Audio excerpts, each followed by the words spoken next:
Passengers and flight attendants, please take your seats and fasten your seatbelts.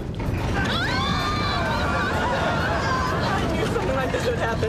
Oh, the great ones go down in flames. Hot in Cleveland is about these three women who are on their way to Paris. Their plane crash lands in Cleveland, and instead of getting back on the plane to go to Paris, they end up in a bar where all the men think they're hot. So they decide to stick around in Cleveland even longer. And they meet this woman at a house that they decide to rent, the caretaker, and her name is Elka, and that's Betty. And then it's about these four women living their life and having fun in Cleveland. I've worked with people I truly adore and have a great relationship, but that doesn't translate to chemistry sometimes. You can hate someone and have wonderful chemistry with them. You can love someone and not, you know. So it wasn't until we sat down and actually did the table read when our voices just all and our whatever it is, and there was chemistry, and it was just magic. Valerie Bertinelli and Wendy Malick and Jane Leaves, they just work so beautifully together, and they genuinely love each other, and they've kind of let me into the party. Chemistry From the Golden Girls, you know, Betty knows that, from Frasier, from Cheers.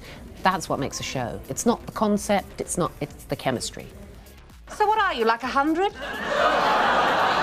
I don't like you. Aren't you that girl from that show? Yes, I am. Are you a fan? No.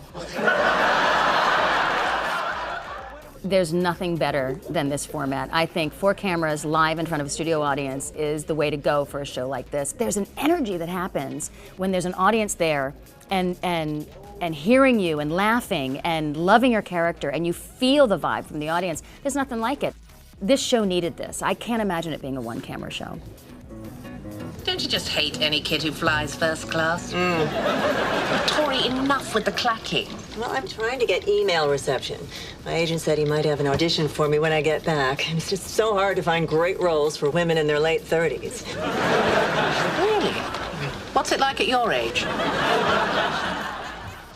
I think that women are going through a very interesting time. We're catching a wave that is like way overdue. There are just so many cool, amazing women who are having to redefine themselves in the middle of their lives. Betty has been, we keep calling her our brave, fearless leader, but she has done more, I think, for women's self-esteem than any single person has in as long as I can remember. What's the deal with old ladies in tracksuits? Well, it's simple. In your 20s, you dress for men. In your 40s, you dress for success. In your 80s, you dress for the bathroom. I think we stand a pretty good chance. But you never know until the public gets a hold of it.